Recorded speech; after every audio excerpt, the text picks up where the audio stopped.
কি নাম বলুন আপনার? এমডি মাইনুল হক। আচ্ছা, আপনার বাড়ি কোথায়? বাড়ি ভগবান গোলা। হ্যাঁ, তো কী সমস্যা হয়েছিল আপনার?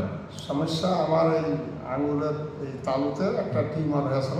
হ্যাঁ, অনেক মানে সার্জনকে দেখাইছিলাম। আচ্ছা, তারা টিউমার হয়েছিল। হ্যাঁ, আমি কলিকাতা থেকে মহারণপুর মেডিকেল আসে আর কি। হ্যাঁ, ডাক্তার মশাই, ওর নাম হচ্ছে ডাক্তার মৈনাক চক্রবর্তী। আচ্ছা, হ্যাঁ, ওর কাছে এসে আমি ক্যান্সার ওর ভাব হয়নি, অনেকে বলেছিল যে আঙুলটা কাটা হলো। আচ্ছা, সেটা আমার এই ডাক্তারবাবু এটা সমস্যার সমাধান করে দিচ্ছে। দেখান তো, হাতটা দেখান। এখন সুস্থ আছে। কত বড় টিউমার ছিল হাতে? এটা এই বড় ধরনের ওর আলুর মতো বড় টিউমার হয়ে গেছিল।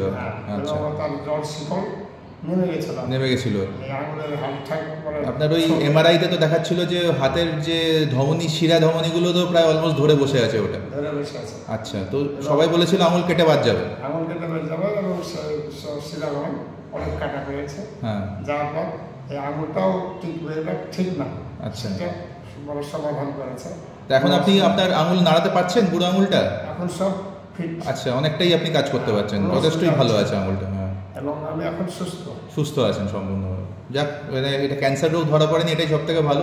এবং অপারেশনের পরে আপনার আঙুলটাও বেঁচে গেল, এটাও অনেক ভালো। তো আপনি এই যে বিভিন্ন ধরনের টিউমার সমস্যা নিয়ে যে এখানকার লোকেরা ভুগছে, এটা নিয়ে আপনি যদি তাদেরকে কিছু বলতে চান, যে যারা ক্যান্সার রোগ নিয়েই কাজ করে তাদের কাছে যদি তারা আসে, এখানকার তারা যদি আমাদের গ্রামে কিংবা আমাদের প্রতিবেশীর মধ্যে যাওয়ার কারণে যদি টিউমার হয় এবং ক্যান্সার হয়, তাহলে আমি মনে করছি যে ডাক্তারবাবুকেই দেখাতে হবে। সেটাই। ঠিক আছে, ধন্যবাদ।